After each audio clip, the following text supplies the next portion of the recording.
好，我们来看一下乌克兰现在当然就是面临到是不是有可能会有亡国的危机啊？那这个报道讲到说，史上第一次嘛，这个美国的军机在莫斯科落地哦，是不是要接俄罗斯的官员去开会？这恐怕这个消息对于乌克兰来说是相当不利哦。那的确，美俄的谈判也要登场了。俄罗斯外长啊是先把态度摆上来，他说拒绝领土让步，也不让欧洲坐上谈判桌。这件事情就是美俄谈好就好了，大概这个俄罗斯目前的态度是如此哦。那路透社有讲到，拉夫罗夫表示呢，不会在和平谈判中对于乌克兰的领土让步，因为他们现在呢大概有20%的领土是由俄罗斯所控制，就是乌克兰的这个乌东这一块啊，现在目前俄罗斯已经占领了，你不可能还给你嘛。那这个现在有一些方案出来哦，大家可能是一些对外透露出来的雏形。川普在这个和平谈判当中啊，是打算让普京获得这个乌东4州还有克里米亚地区的实际操控权哦，也就是我们现在目前这个看到地图上红色的这个区块，可能就会直接划给俄罗斯了。那还要以这个协调人的身份呢，取得乌克兰50%的矿产使用权，也就是他之前提到的稀土啊。那等于乌克兰被肢解了呀，就是他这个肥沃的土壤俄罗斯拿走了，那他目前的一些矿产呢，这个美国要拿走了，那乌克兰就只剩下他自己剩下这个区块了嘛。那除此之外哦，川普也要求乌克兰除了土地跟资源之外，还必须要进行大选，也就是说，可能泽伦斯基得要下台。那泽伦斯基讲法说，基辅当局并没有这个被告知美俄官员将在沙国的会谈，他们不会去承认，就是没有乌克兰参与的任何协议哦。就是现在目前泽伦斯基表态是如此。那川普也提到说，很快会跟普京来见面。那这一次的和谈虽然不是这个双普直接面对面哦，但是等于说美俄的代表会在沙国来见面。那的确啦，川普他当时在竞选的时候啊，讲起来的这个开出来支票说1天之内结束俄乌战争，看起来现在目前是跳票了。但是他现在第2个期限是说，希望在复活节之前能够促成这个俄乌的停火。但是美国官员讲说，这个还是有一点太赶了，因为打了已经3年了，到2月24号马上就要到了，就是3年整啊。这个3周年，俄乌战3周年，可是你这样子要赶在复活节之前结束，恐怕还有很多不切实际的这个成分在这其中。那川普政府为了要推进这个俄乌战争，他们就是结束他这样子的一个支票啊，在过去1周动作频频哦，也让这个欧洲跟乌克兰非常的警觉啊。那欧洲现在感受到好像变得可有可无啊，因为看到美国一些代表啊，比方卢比奥也好啊，或者是美国的这个新任的国防部长啊，讲话起来都不是很客气啊。那卢比奥讲说要进行到这个实质真正的谈判，必须要纳入乌克兰跟欧洲国家，因为是乌克兰人遭到侵略哦，是欧洲人对这个普京还有俄罗斯实施制裁，但是现在还没到那一步，所以他们就是先给你这个乌克兰啊或者欧洲啊，我给你一个说辞，让你们先按耐你们一下哦。那白宫有提到，川普跟马克宏有进行友善的通话，因为现在马克宏很着急哦，赶快是召集了所有的欧洲的领袖要进行紧急会议。但是这样的紧急会议啊，开了半天哦，从德国、意大利、波兰、西班牙怎么通通都有去参与哦，可是好像没有共识产生哦，也就是现在看起来只有英国表示说会在数个小时之内派出地面部队去帮忙乌克兰，但是其他像是德国这些我们提到的，他们是没有意愿派出维和部队到乌克兰的战场。也就是现在欧洲虽然觉得自己被排除在外，但是到底自己能够拿出多少也是没有办法，因为欧洲真的已经是借由这一场这个俄乌战争哦，他也算是一个输家，也是已经快被掏空了。那慕尼黑会议里面，我们看到这一段画面哦，我们直接来看画面。这个主席甚至感受到这个德国外交官兼2025慕尼黑安全会议的主席霍伊斯根，他在这个闭幕式的时候甚至还哽咽，他说感觉欧洲跟美国的价值观不再相容了，这有一点好像这种分手的落寞感啊，就说哦，原来我们已经不再是有共同目标的这个欧美两大区块啊。那我们先来问一下赖老师，欧洲人的这个过去的历史感又跑出来了啊。也就是说列强就拿个地图就刮一刮画一画，那这些中小型的国家就开始被瓜分掉了啊。这是过去欧洲他们的过去的历史传统，常常都是这样。那他现在历史又重现了啊。其实马克吐温说历史不会重演，但是他却有非常令人很惊讶的相似之处啊。那现在的情况就是他们也眼看的，也就是这2个大国就拿着一个地图就开始画说，哎，这个稀土矿啊，这个乌克兰的西北这个地方的铀矿我要了啊，钛矿我也要了。然后那个俄罗斯就第聂伯河一画说，哎，这个以东地区我要了啊，那就大家谈好啊，那就是OK 了，好，那就我们就开始着手干吧啊，好像变成又回到这样的一个情况，跟雅尔达会议的时候是有点像的啊。这个就是一个历史，它又好像在重现了。那欧洲人的这种过去的历史观又浮现出来了，所以他们的焦虑、他们的不安，但是也显示出他们的无奈。为什么无奈？因为马克龙紧急的召开欧洲强国啊，这都是强国嘛。德国、西班牙、意大利，对不对？还有英国，不是欧盟的哦，都来了。然后还有波兰哦，新的一个中等国家也都来了，还有荷兰也都进来了，还有北约也把秘书长吕特也请来了，然后也把这个欧盟的理事主席，还有就是执委会主席都找来了。结果没有共同声明，没有共识，那也就是开完会了，意见不一致，解散了。英国说要派兵，大家都说你派不了兵，你也不敢派。马克龙说我要派兵，但是在第2线。英国说我要派兵跑到第1线，但是我们一般估计没有人敢派，因为对美国人来讲的话，那也就是说你们要搅局，那就去搅啊。北约的这个共同防御条约第5条是不基于这个地方的，更何况你欧洲如果真的要去搅局的话，那我美国有杀手锏3招。第1招我退出北约，第2个核保护伞收回来，第3招我对你加关税。对，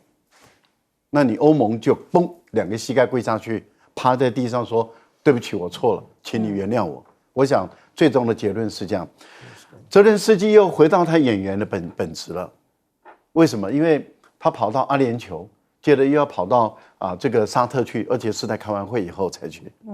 那他说我有3条件，第1条件就是乌克兰加入北约，第2条件俄军无条件退回他的本土，所有的土地全部归我，第3条件把普丁送到监狱里面去。大家都觉得你有病啊，讲梦话。你现在已经在讲梦话了吗？然后所以大家都感觉就是说乌克兰的声音不重要了。俄罗斯的态度很简单，俄罗斯的态度就是说，为什么乌克兰不能来参与会议？因为他不是一个不合法的总统。好，第2个，为什么欧洲不能来参与会议？因为他要求继续战争。我们现在要开的是和平会议，那一个主张要战争的欧洲来干什么？所以现在我觉得对乌克兰来讲，跟欧盟来说，他们是悔不当初。为什么叫悔不当初？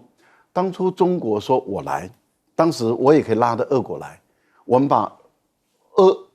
欧盟把乌克兰这4方大家坐下来谈，然后看怎么把利益你退一点，你退一点，大家退一点，大家获得一点。那结果我们把事情摆平了。结果听不进去，没有智慧，没有远见，当初不听大陆言，然后现在吃亏在眼前了。现在被美国人一手出卖，还能怎么办？就只好在那边哭，哭有什么用？你解决不了问题啊。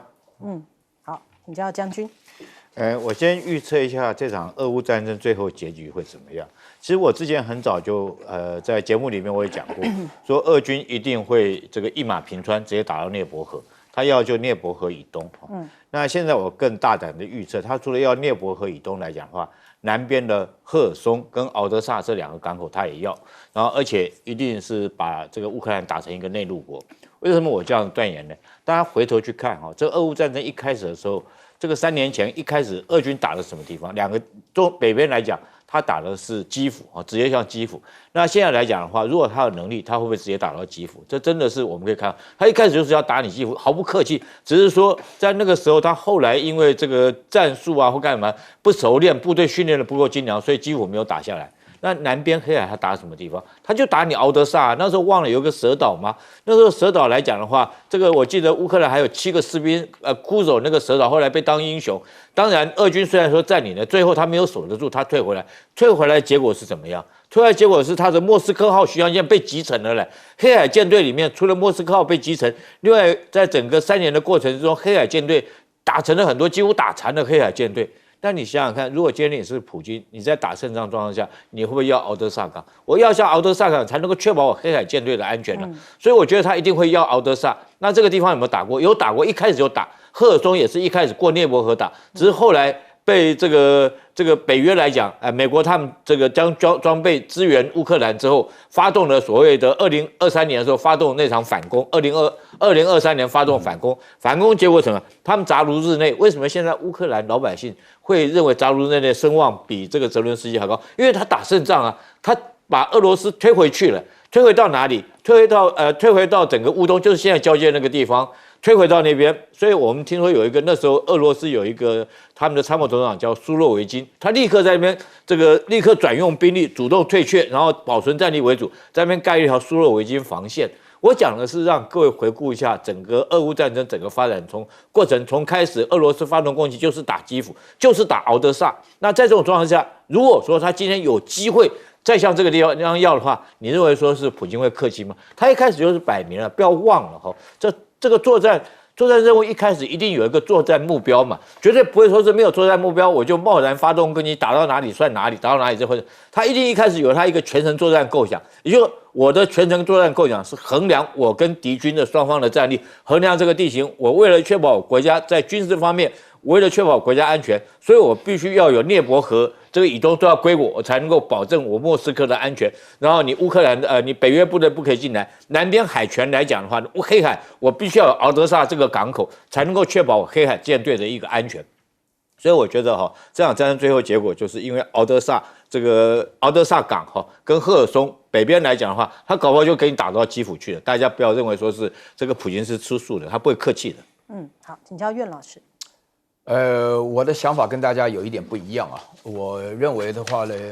目前为止，当然大家的观念认为说是乌克兰完蛋了。乌克兰的话呢，就是说搞到目前这种情况，我们坐在这边讲了3年了嘛，都始终认为乌克兰不应该卷入这场战争呢，至少的话呢，不应该说得这么明白，不应该进入拜登所设下的陷阱啊。大家有的国家越打越富，有的国家越打越穷。但这里头的话呢，有一个消息值得大家进一步思索。大家知道今年2025年的复活节是什么时候吗？是11月27号啊。然后这是川普自己讲的，他希望能够在今年的复活节前结束。现在才2月18号吧。那么讲起来的话呢，还有多少啊？2月份都才过了一半多一点。那到了11月27号，大家可以知道为什么要拖这么久。我可以告诉大家3个重要的原因。第一个的话呢，就是呢，川普到目前为止呢，他对普丁呢是极端的让他满足。大家都在聊普丁要求在什么样的条件下才要停火，才要结束这场战争。但是实际上的话呢，他能够到达他所要求的嘛？刚刚大家讲了很多啊，美国要矿在什么的，大家讲起来。那么实际上在国际政治当中的话呢，川普本身是把这个价钱开得很高，然后的话呢，去得乎其上。求乎其上，得乎其中啊，这是他的一个想法。那所以说呢，他会觉得并没有那么容易结束。原来24小时结束是个吹牛的。然后第二点的话呢，我在欧洲的话呢，待了很久，10几年了。那我了解到欧洲的繁荣的话呢，虽然的话各方面是在美国的保护伞之下，但欧洲本身对于俄国的恐惧感大家要了解这一点就是说呢，你只要能够继续支持这场战争拖得越久的话呢，说不定可以让俄罗斯之间的话出现转变。所以说这个川普在这方面的话呢，也比较接受，他要用10个月的时间来结束。然后这个他们的这个媒体复活节是4月20吧？他是复活节。4月20对，我讲错了，复活节4月20号，我讲错了，对，谢谢，3个月的时间，3个月的时间，他希望3个月的时间。即使是这样子的话呢，那么我把它讲成感恩节了，不好意思不要讲了。我是觉得说3个月的时间的话呢，要能够结束这场战争，拖了时间久，因为大家感觉上好像马上要结束了，至少在沙烏地阿拉伯开会的时候也没有乌克兰也没有邀请这个欧洲嘛，这种情况，但是它短期内的话就结束不了。那我最主要是想要问大家心里想一下，这个在这么短的时间内说的是这样子的话呢，为什么要把这个话说得这么狠？那我觉得第3个原因的话呢，我觉得欧洲本身面临一个生死存亡的一个要求他们自己的话呢，就是说自己本身所面对的各方面的压力各方面的话呢，因为他们对俄罗斯的感觉，因为俄罗斯对他们在历史上的记录这个记忆不太好，喜欢领土扩张因为刚刚将军也讲了，就是说是你在整个过程当中里面出现的一个情况大致上的话，俄罗斯占了土地就不会还了，所以在这种情况之下的话，我觉得就是3个月的话呢。到了这个复活节的时候，复活节通常是3月最后一天嘛，对不对？在那个时候，那么其实的话呢，情况还要拖一段时间，大家可以静观其变。卢比奥本身也讲了，就是说没有邀请乌克兰，没有邀请欧洲的话呢，都是有原因的因为叫什么呢？要实质的展开了和平协议的时候呢，才邀请他们参加。我觉得这个讲法呢，也就说明它的一个改变了，有可能发展的方向。不过这4月20有可能就是在这个。等于说习近平跟普丁见面5月9号之前，那它是5月份的事情了，好，那是5月份的事情，对对对。好，我们先休息一下，广告之后马上回来。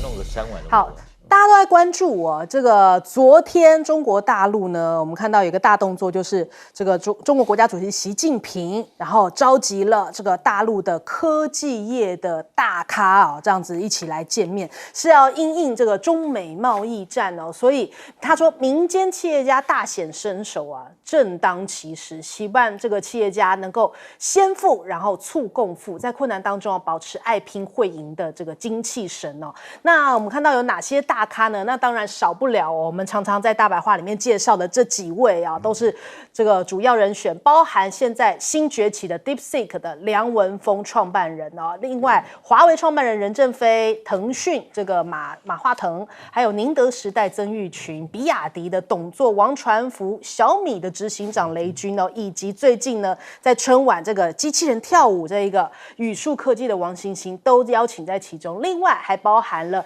前一波的这个阿里巴巴创办人马云，也好久没有在公众面前出现了，他这一次也出现。那7年4次的这个企业座谈会，感觉上面都是要应战这个美国的这种科技战第一次是在2018年的时候，当时也是在这个美国拉开这个科技战序幕的时候有了第一场会议，后来2次呢是2020、2024，那这是第4次的企业座谈会。那当然这个产业也是在升级从一开始的这样子民营企业然后到内循环地方产业，这一次主要的重心就是在 AI 科技。那我们看它这个座位也有透露出玄机这个中国国家主席习近平坐在这个中间的位置正对面的话是这个任正非刘友好然后我们看这个王星星其实也在这其中然后包含马化腾、马云，他们其实都是在这个第一排的位置，所以你可以看到这个作为这个习近平最主要会面的这些科技大咖，那当然也是接下来引领这个新质生产力的这个主要的部队那我们来看看他这一次呢，对照2018年川普首任的时候的名气座谈会当时发言比较来自一些传统产业为主但是这一次是 AI 高科技新能源车这样子的产业为主真的是已经看到这个完全不同的一个这个中美对抗的格局了。那 DeepSeek 呢，现在也来迎战美国，为什么是在这一个时间点？昨天2月17号这么关键呢？因为其实2月17号，马斯克就已经讲了他的新的 AI 要亮相，叫 Grok 3。他在今天中午，也就此时此刻，就美国时间是2月17，那这个台湾时间的话，就是今天中午，他有直播公开，他说这是地表最聪明的 AI， 来势汹汹。因此在前一天，是不是中国大陆这样召开的这个会议特别有这样的烟硝味呢 ？DeepSeek 今天在微博的热搜榜上面也有这个说迎来最强战友，他们接下来跟吉利还有这个接耀星辰合作2款多模态大模型也官宣开源所以这也是在迎战这个美国接下来要推出的这个来自马斯克的 XAI 那再来看看了西方的一些专家讲说，好像呢这次的 DeepSeek 的出现哦，真的表示出来。美国或者是一些国外的专家对于大陆的科技认知是极其有限的，只要你一强就觉得说你是抄袭，你是偷来的，你是什么什么的，但是他没有真正的去认知到说现在中国大陆他们这个底子有多厚，或者是他们人才有多多，能够用怎么样的一个算力的方式啊，这样子绕过了这个辉达的CUDA这样的一个模型方式哦，甚至你看日经也讲到说 DeepSeek 是一个一人独角兽时代的前奏，也就是说呢，奥特曼他1年前有讲，我跟其他科技业的 CEO 在打赌，何时会出现一人营运10亿美元的公司哦，如果没有 AI 这是不可能想象的，但是呢，你看现在这个 DeepSeek 真的是展现出来，他们用极少的这个成本呢，就达到了像是 OpenAI 大模型的这样的程度哦。那我们再来看一下这个马斯克他推出了这个最新的地表最强最聪明的 AI， 那现在的亮相哦，那其实这也代表了美国队他们现在又推出了这样一个新的一个 AI 产品哦。那当然这个 ChatGPT 哦，他们也讲这 OpenAI 说我们要推出 GPT 4.5， 也要来对抗马斯克，当然也是要来对抗中国大陆的这个 AI 大战哦。首先我们来请教一下岳老师怎么看？我觉得这一次这个由习主席带领这个开的这个民营企业会议的话呢，它有3个重点是非常非常重要的哈。第一个重点的话呢，就是马云的复出啊，这个本身来讲非常具有形式意义，因为我们在这个2020的时候看到马云在会议当中出事那一天，我的记忆犹新啊，就是蚂蚁金服要上市的时候，突然被喊停啊。那么大家都知道，因为我认得的朋友在台湾的这个某大银行的董事长，他当时在我课的时候，他自己讲说他们都有一定的部位调整到这个蚂蚁金服，所以说事先来讲认为稳赚不赔的生意被喊停。那马云现在能够复出，蛰伏了一段时间，现在能够复出是非常重要的。第二件事情呢，我觉得从任正非开始的话，老中青3代啊，这个我认为任正非比较老，然后雷军跟王传福算是中啊，然后现在的话呢，青的话呢就是说王欣欣是青的啊，这个梁文峰也是非常年轻的啊，就是说是这个也是第2个重点。然后第3个重点的话呢，就是没有房地产了啊，没有传统产业了，完全是高科技，尤其重要的是 AI。这个整个民营会议当中的核心概念就是 AI。AI 的话呢，联系到华为 ；AI 的话呢，联系到所有的生产 ；AI 的话呢，联系到未来的发展。那么我觉得呢，大家有可以注意到一件事情，就是说这个 DeepSeek 本身的发展啊。它非常特别，因为没有国家的资金的投入啊。那王欣欣的话呢，还是后来语数的科技的话呢，是因为它表现得非常好。那么 DeepSeek 的话呢，这个 AI 的发展的话呢，纯粹是因为原来的母公司量方科化，量化啊，就是说幻方量化，幻想的幻方量化，对不对？做一个这个 A 股的投资。我记得大家前一阵子 A 股大落的时候呢，因为有很多人都在放空的话呢，没想到就是这个。幻方量化他们本身做的这个放空的一个情形，那么这个情形呢，导致出一个结果，就是说是这个他们自己成立，就2023年才成立了 DeepSeek， 然后就是开始发展这个 AI 的科技啊，一发展不得了啊 ，Sam Altman 自己都承认了，因为他最主要的话，其他不讲，就是说他们采取了开源跟这个免费的这个策略啊，因为像我自己的手机里面都装了 DeepSeek， 有很多事情，我现在上课感觉上方便很多，有些。平常不能够解决的问题，那这个 DeepSeek 一查，至少是一个参考吧。但是我从来没有想到说是 AI 的发展能够handy 到这种地步。那么同时的话呢，引发了整个国际上对于中国科技的重视。我建议大家去看一下 BBC 拍的这个 Made in China 2025了哈，这个是非常重要，就是中国制造2025，它里面讲的很多事情，大部分都是事实，而且我必须要强调 ，BBC 终于说中国科技发展的。事实，而且的话呢，可以看到里面的内容，可以感觉到说中国的科技，因为2025年的话，现在才刚开始，我刚刚提到了哈，这个2月份才10几天嘛，那么现在的话呢，能够发展是一个非常重要的突破，也是一个非常有意义的发展。好，请教赖老师。一个国家主席啊，带的他的国务院的总理，还有政协主席啊，还有负责经济的啊，国务院的副总理等啊。还有主管财经部门的主管全部都到场啊，然后召集的这些企业家来开会，这个是在大陆来说过去是不常见的啊。会做这样的一个动作，一个方面是在动员啊，也就是说动员大陆的各领域的这个企业家再往前推一步。而我觉得这一次的动员是很重要的，里面有2家传产的，一个是畜牧业的，另外一个是做婴儿奶粉的，但是他们的成功是来自于新质的生产力，所以让他们的这些产品能够经得起国际之间市场的竞争。然后还有就是过去一直成功的通讯业5G啊，像华为啊、任正非，然后像也有这个马化腾的腾讯等等等等，甚至阿里巴巴啊等等。但是还有新的科技出来了，那也就是机器人，还有就是这个人工智能 AI。机器人目前来讲，大陆一年年产量大概1万辆，但是预估到2030年5年内，他们会成长500倍。那500倍是一个很惊人的一个数据。那为什么他们的产值估计至少是7500亿人民币到1兆以上的人民币，甚至有人认为破10000亿的美元都有可能，有人这样估了那这个最主要在哪里？我们也看到了，像 Meta 他们也跟这次在跳未央歌的那个语速，他们已经合作了。那合作做什么呢？做家事机器人。因为当机器人从以前的机器手背固定式的到轮转式的，到现在可以用2只脚走路，这个2只脚走路，这是一个非常大的一个突破。然后它的产业分工是非常的精细的，例如说从脑部，然后到身体，然后到 AI 要训练，然后到它的感知。因为各位想想，这些家事机器人未来要到我们家里面来帮我们做家事的，那要给我们服务的，所以它要对整个环境的感知是要经过 AI 的训练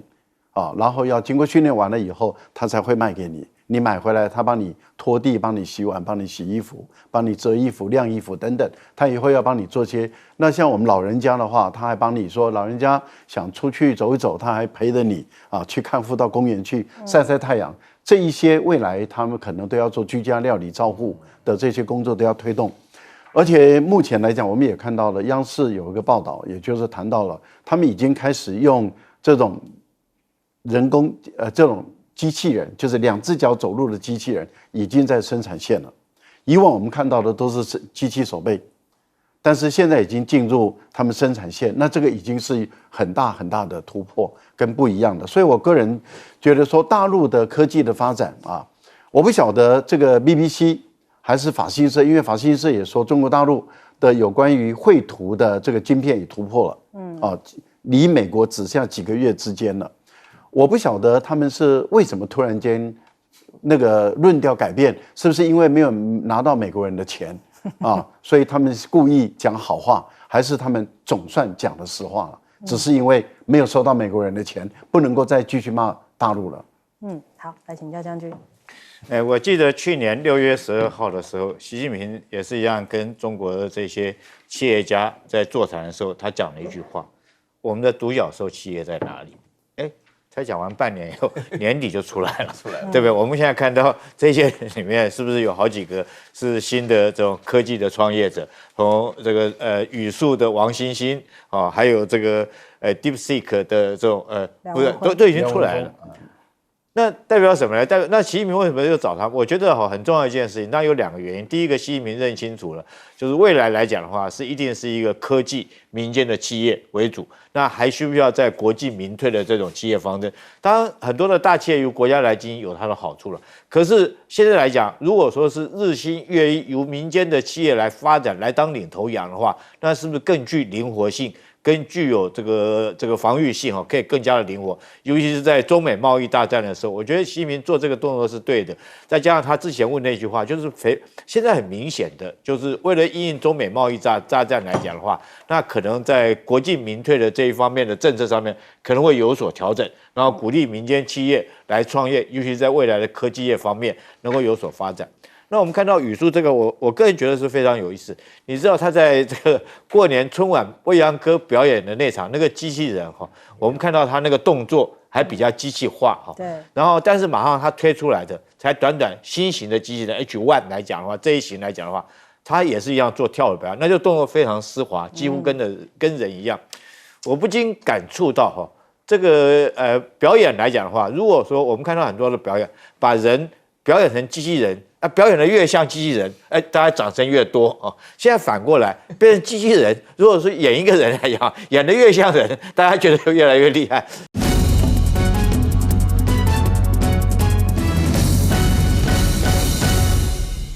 欢迎收看《新闻大白话》，我是主持人翟轩，马上来欢迎一下这个阶段加入我们讨论来宾，国际事务专家赖岳谦。主持人好，观众朋友大家好。台大哲学系教授苑举正。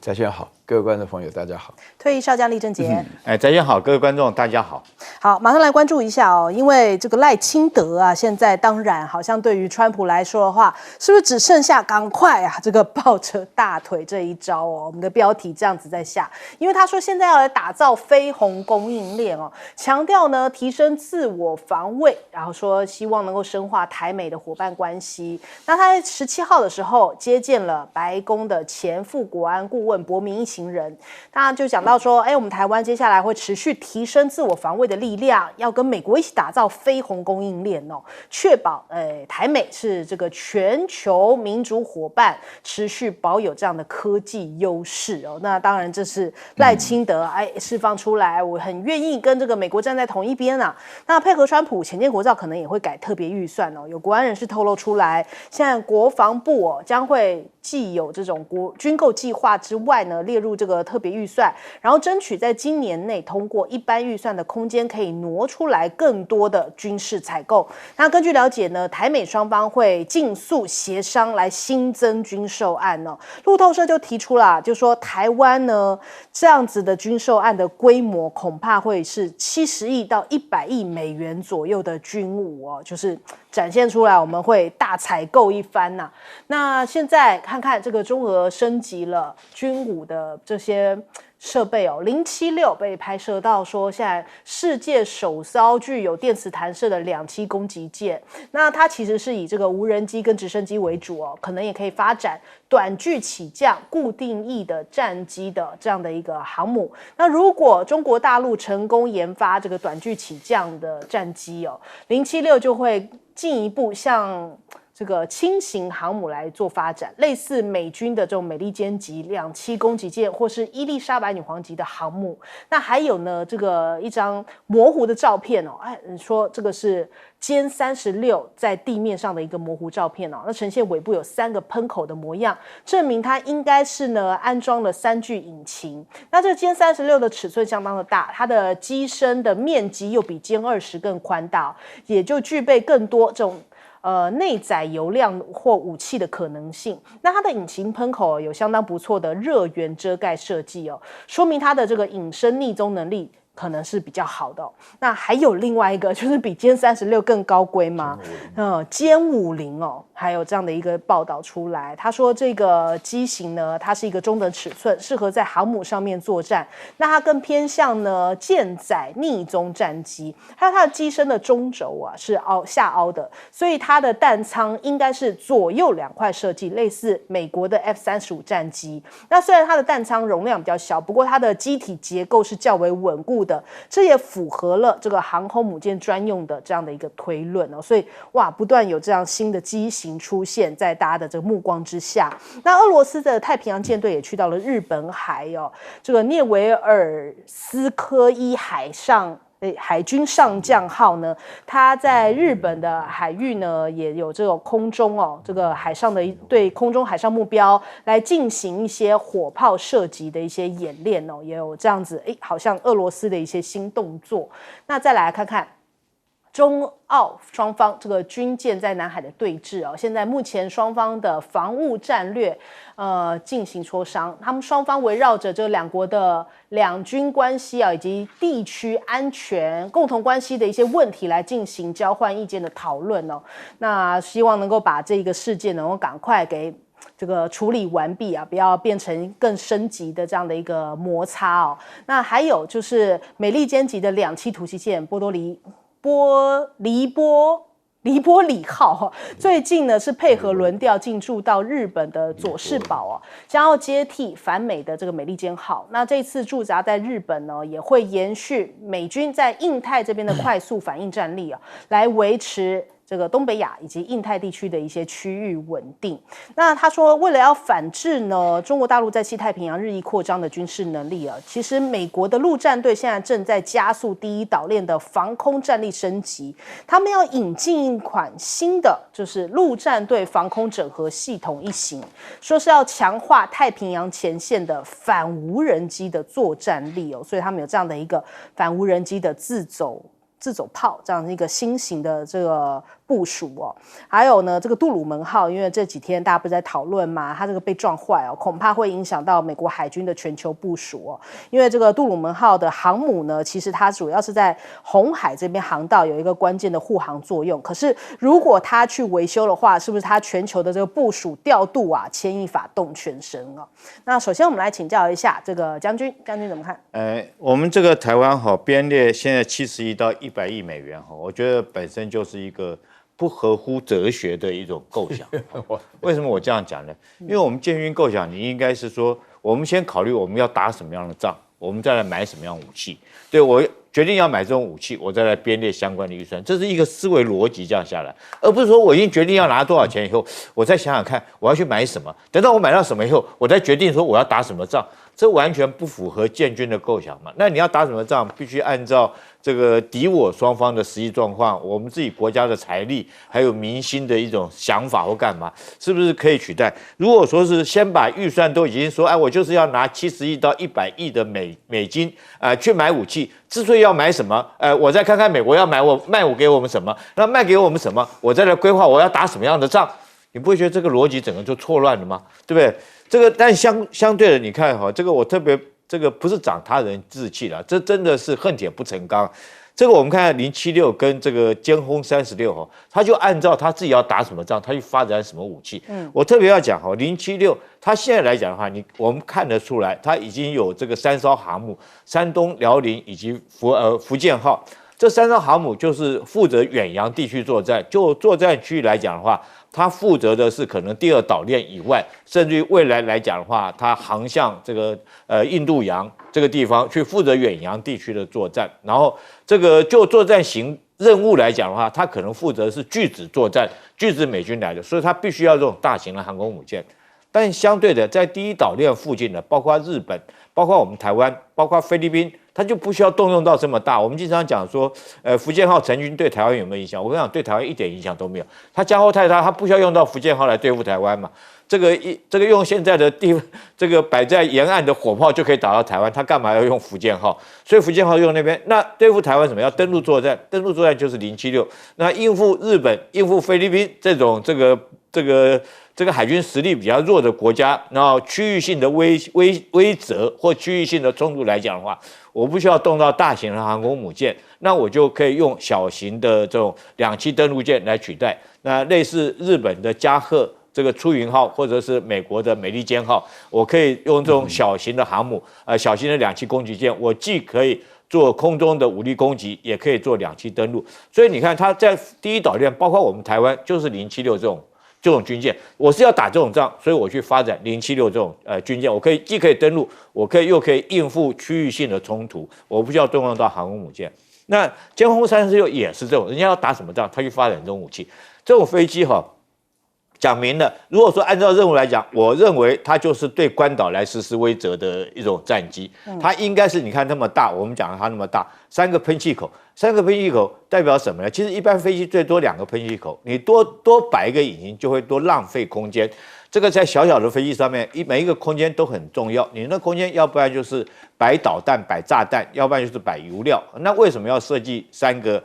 颗引擎摆在这边？很明显的，它就是我要飞得更高，对，飞得更快。然后它这么做这么大，可以摆更多的武器，就代表一件事情：我可以飞到关岛去打完战以后，我再回来，我不需要有战斗机对我护航。所以我们合理来推测，这架飞机上面它所携带的武器应该有2种性质，一种是空对空的导弹，它本身可以这个有自我防护，具有空中格斗、争取空域的能力哈。那第二个来讲，它做这么大，它就是飞到你关岛去炸你的，这讲明了就是炸你关岛的基地了。那大概飞到关岛可以再飞回来，不需要空中掩护，所以它飞机会做得很大，然后结合它3个引擎可以飞得更高，让你的地面导弹没办法拦截。所以我讲到这边，我特别就是我们台海两岸来讲的话，哈，这个不管是任何一个国家，你建军构想应该是要有这种思维理则嘛。我希望打什么仗，我去发展什么武器，那而不是说是这个人家给我们什么，人家给你什么，我再去想想看，我这个东西要用到什么地方。尤其是现在来讲的话，如果说是我们编列70到100亿美元，那你换算成台币是多少？是3000多亿耶。那这次来讲，这个整个我们年度预算只不过删了2000多亿。然后民进党就是这个也不能做，那也不能做，总统去慰问这个伤患，钱也发不出来了。然后总统府里面开个茶会也没有茶点吃了，那你花这钱干嘛？你就是在交保护费嘛，这摆明就交保护费，交保护费也就算了，对，起码你先把我们自己的官兵这个照顾好哈，你不要养着一个刺猬，我们打成造一个刺猬，就这刺猬这个刺是有了，但是这只刺猬本身是饿着肚子，是疲弱不堪的，它也是没办法替你去治别人嘛，所以我觉得这个钱要花在刀口上。那如果说纯粹只是交保护费的话，那我希望这个我们国安高层要跟我们讲清楚啊，我们交了这保护费以后，解放军是不是就不来扰台了？对不对？这个解放军军舰会不会就不来了？那这样的话我愿意出，对吧？加多我，如果说是照样解放军每天在那边扰台，每天这个在那边骚扰我们，那我觉得你这个钱就白花了。好，请教赖老师。赖清德想打造一个排除中国大陆之外的全球的生产供应链，做不到。就是你自己也做不到，台商也做不到，台湾的企业也做不到因为这是一个全球大分工的一个时代你要把整个中国大陆，尤其大陆的工业体系是全世界最完整、最强大的。美国的工业现在不到2成，大陆是4成左右以上所以以美国都做不到了，你赖清德你想做到，你用这个方法要来讨好美国，我觉得这个对台湾的企业来说是很不公平的。而且你也不能够逼迫台湾的企业违反这个它的企业发展的生存的原则用政治力去强加，然后你用这个来讨好美国，想说能够获得美国的一些什么样的对你的台独的承诺，我觉得你也拿不到，因为即使美国现在的国务院他把这个不支持台独拿掉了，但是他还是有向大陆强调，他还是一个中国原则。但是我们再看看，川普在第1任的时候也干过同样的事啊。川普在第1任的时候，国务院也曾经把这个不支持台独拿掉后来又偷偷的又把它放上去了。然后你现在你去感谢美国，就等于是证明你就是搞台独嘛。